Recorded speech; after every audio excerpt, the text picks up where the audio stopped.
নমস্কার, আমি সোমা। আমার চ্যানেল সোমাস টাইনি ওয়ার্ল্ডে তোমাদের সবাইকে স্বাগত জানাই। তার সাথে নতুন দিনের একটা নতুন গল্প দেখারও অনুরোধ রইল। আর এর সাথে সাথে তোমাদের সবাইকে অনেক ধন্যবাদ যারা যারা ধৈর্য ধরে আমার এই ভিডিওগুলো দেখো। আর আমার ছোট্ট রিকোয়েস্ট একটা ছিল যে আমার চ্যানেলটাকে সাবস্ক্রাইব করে আমার পাশে থেকো। তো যারা যারা আমার চ্যানেলটাকে নতুন করে সাবস্ক্রাইব করে আমার পাশে রয়েছে তাদেরকেও অনেক অনেক ধন্যবাদ। আসলে আমার এই ভিডিওগুলো থাকে খুবই সিম্পল, সেরকম কোনো ব্রাইটনিং বা সেরকম কোনো কন্টেন্ট, সেরকম কোনো ঝকঝকা কোনো কিছুই থাকে না। তো তারপর যদি একজনও কেউ আমার এই ভিডিওগুলো দেখো তো আমি তার জন্য খুব খুশি হই যে কেউ তো একজন আমার ভিডিও দেখেছো। আর এখন যেহেতু আমি সেভাবে কাউকে ভিডিও আলাদা করে হোয়াটসঅ্যাপে বা কোনো কিছুভাবে পোস্ট করি না, তো কারণ অনেকে হয়তো ব্যস্ততার মধ্যে থাকে, তো স্বাভাবিকভাবে আমি এরকমভাবে পাঠালে যদি তারা বিরক্ত বোধ করে ওর জন্য আমি আর পাঠাই না। তো নর্মাল এমনি ভিডিওগুলো আমি ছাড়ি। তো সেক্ষেত্রে একজনও যদি কেউ দেখে থাকো তাহলে আমার খুব ভালো লাগে যে তারা অন্তত আমার ভিডিওটা দেখছে। এমনকি গত ভিডিওটাতে একটা কমেন্টও পেয়েছি কৃষ্ণা মণ্ডলে যে তোমার ভিডিও দেখার অপেক্ষায় ছিলাম। তো এটা দেখেও না আমার প্রচণ্ড ভালো লেগেছে, আমি খুব খুশি হয়েছি ও এই কমেন্টটা দেখে। থ্যাংক ইউ কৃষ্ণা, তোমার এই কমেন্টটার জন্যে বা তুমি যে আমার ভিডিওগুলো তোমার দেখো এই জন্য আমি সত্যিই খুব খুশি। আর আজ তোমাদের সাথে আমি যেই ভিডিওটা শেয়ার করছি সেটা কিন্তু এই রিসেন্ট ভিডিও তা না, কটা দিন আগের ভিডিও। তার আগে দেখাই, ওই দেখো কি সুন্দর আরামে ঘুমাচ্ছে, নিশ্চিন্ত, কোনো টেনশন নেই, কোনো চাপ নেই, কিছুই নেই।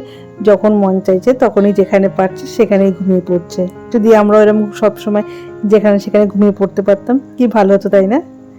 তো যাই হোক, নতুন কোনো আলাদা স্পেশাল কোনো ভিডিও নেই, প্রতিদিনেরই একই ভিডিও। ঘর একটু পরিষ্কার করা বা একটুখানি পর্দা পরিষ্কার করে নিলাম, যেগুলো আসলে রোজগার করি সেগুলোই। কোনো সেরম কোনো মানে আহামরি কোনো কন্টেন্ট সেরম ভাই নেই, আমার কোনো ভিডিও নেই। ঘরে যেটুকু যা করি সেটুকুর মধ্যে তোমাদের সবার সাথে শেয়ার করি। তো আজকে তোমাদের সাথে যে ভিডিওটা আমি শেয়ার করছি সেটা আসলে একটা স্পেশাল দিন ছিল।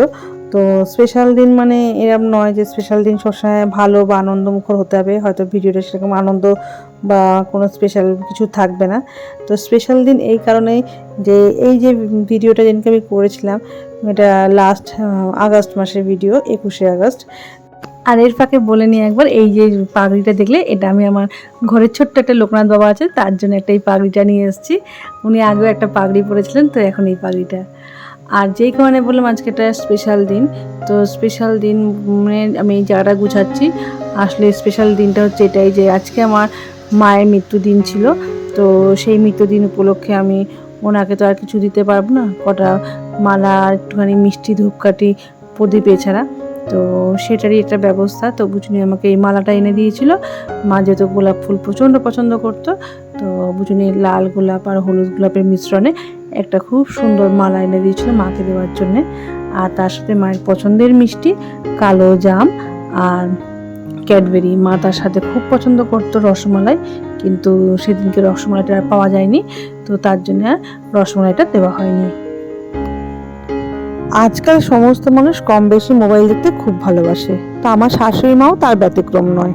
তো উনি ওনার মোবাইল থেকেই জানতে পেরেছিলেন যে যদি কোনো মানুষ মারা গিয়ে থাকেন এবং তার বার্ষিকীতে যখন সবাই তার বাড়ির লোকেরা রাতের পছন্দসই নানান রকম খাবার দাবার তাদেরকে সাজিয়ে দেন, তো সেইটা নাকি দেওয়াটা উচিত নয়, কারণ সেটা দিলে নাকি ওনারা আসতেও পারেন না, খেতেও পারেন না, কিন্তু ওনারা কষ্ট পান। তো এই জন্য নাকি দেওয়া উচিত না। তো আমার শাশুড়ি আমাকে সেটাই বলেছিল, বলার পর বলেছিলেন যে না সোমা তুই কিন্তু দিস, আর তো কিছু দেওয়ার নেই ওনাদেরকে, তাই না? তো বছরে এই একবার কি দিবি না নিজের মা অন্তত? তো আমি এখানে হ্যাঁ কিছু তার সেরকম দিতে পারি না, না বছরে পুজোতে শাড়ি, না তার জন্মদিনে কোনো প্রকার গিফট, না তার জামাই ষষ্ঠীর কোনো গিফট, শুধু তো রইলো এই একটা মালা আর কটা মিষ্টি। তো এইটুকু যদি না দিই তাহলে তো মনটা মানে না, তাই না? তো যাই হোক, আমি এসেছিলাম এরপর ছাদে। তো ছাদে এসে আমার প্রচণ্ড ভালো লাগছিল। কদিন আগে ছিল নীল আকাশ, সাদা সাদা মেঘ, আবার তার সাথে ছিল বিকেলবেলা যে নীল আকাশ, তার মধ্যে কমলা রঙের ছটা। আর এখন দেখো বর্ষার আকাশ। ছাদে এসে এত ভালো লাগছিল, দেখে মনে হচ্ছে না দেখো নীল আকাশ মানে ওই যে মেঘে ভরা, তার মাঝখান দিয়ে একটা নদী বয়ে গেছে। আকাশটাকে দেখে কিন্তু ওরকমই আমার লাগছে। আমার কিন্তু ভীষণ ভালো লাগছিলো এই জায়গাটা দেখে, আর খুব ইন্টারেস্টিং লাগলো, তাই ভাবলাম তোমাদের সবার সাথে একটু শেয়ার করি। আর আমি এই যতক্ষণ টাইম ছাদে কাটালাম তার মধ্যে কিন্তু আমি অনেক রকমের কালার দেখলাম এই আকাশে। প্রথমে এরকম একটা, তার আগে আরেক রকম একটা কালার দেখলাম, আর এখন দেখো কুচকুচে কালো একটা মেঘ, কি ভয়ানক নয় মেঘটা, মনে হচ্ছে না এক্ষুনি ঝাঁপিয়ে জোর বৃষ্টি আসবে। তো এই বৃষ্টি আসবে ভাবাতেই না আমি ছাদ থেকে এখন নিচে নেমে যাচ্ছিলাম। আর নিচে নামতে গিয়ে দেখি এরকম নীল আকাশ আরেকদিকে আর সাদা সাদা মেঘ ভেসে বেড়াচ্ছে। আমি তো অবাকই হয়ে গেলাম, এক্ষুনি এত সুন্দর কালো একটা আকাশ দেখলাম যাকে দেখে মনে হচ্ছে না এক্ষুনি বৃষ্টি নামবে ঝাঁপিয়ে, তার আরেকটা পাশে এরকম অবস্থা।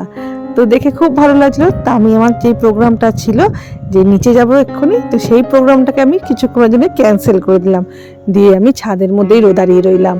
ছাদে দাঁড়িয়ে দাঁড়িয়ে এরকম নীল আকাশ আর তার সাথে সাথে সব সাদা মেঘ সেই দেখতে থাকলাম। তার সাথে আরেকটা মজার জিনিস দেখলাম যে আমার বাড়ির আশেপাশে মনে হয় একটা বড় গাছ ছিল একটা, তো মনে হচ্ছে সেই গাছটা এখন নেই, সেই গাছটাকে দেখতে পাচ্ছি না, কারণ ওখানে একটা নতুন বিল্ডিং দেখতে পাচ্ছি হচ্ছে। তো হয়তো সারাদিনের ওখানে না বাদুড়দের আস্থানা ছিল, তো জানি না এখন সেখানে বাদুড় গাছটা নেই বলে বা আমারই কোনো ভুল হতে পারে। তো এখন আকাশে হঠাৎ করে আজকে দেখছি প্রচুর বাদুড় উড়ে বেড়াচ্ছে। আমার এই ক্যামেরায় তোমরা বুঝতে পারছো কিনা জানি না, কিন্তু অসংখ্য বাদুড় উড়ে যাচ্ছে। অন্যান্য দিনে আমি ছাদে থাকি তখনও কিন্তু এত বাদুড় দেখি না। আর আজকে যখন এই হাওয়ার মধ্যে বাদুড়গুলো উড়ছে ওদেরকে দেখে না আমার খুব হাসি পাচ্ছিল, যে বেচারারা যাচ্ছিল একদিকে, ওরা হাওয়ার ঠেলায় আরেক দিকে পৌঁছে যাচ্ছে, আবার অনেক কষ্ট করে উড়ে উড়ে উড়ে বেচারারা আসছে, এসে তাদের বন্ধুরা যেদিকে যাচ্ছে সেদিকে গিয়ে আবার তাদের সাথে মিশছে। তো এই দেখতে দেখতে আমার অনেকক্ষণ টাইম কেটে গেল, আর বেশ ভালো লাগলো। নিচে নামতে আর ইচ্ছা হচ্ছিল না, কিন্তু ওই যে কতক্ষণ ছাদে থাকবো, সময়টা তো অনেকটাই হয়ে গেছে, তো এবার নিচে নামার পালা। তো আজকের মতো আমি বিদায় নিচ্ছি। তোমরা সবাই ভালো থাকবে আর আমাদের জন্য প্রার্থনা করবে। যদি আমার ভিডিওগুলো তোমাদের ভালো লেগে থাকে তাহলে একটা লাইক প্লিজ করে দিও। আর যদি আমার চ্যানেলটা এখন অবধি কেউ সাবস্ক্রাইব করে না থাকো তাদের কাছে অনুরোধ রইল আমার চ্যানেলটা একটু সাবস্ক্রাইব করে আমার পাশেও থেকো। আজকের মতন বিদায় নিচ্ছি, আবার দেখাবে আরেকটা নতুন কোনো গল্প নিয়ে। শুভরাত্রি।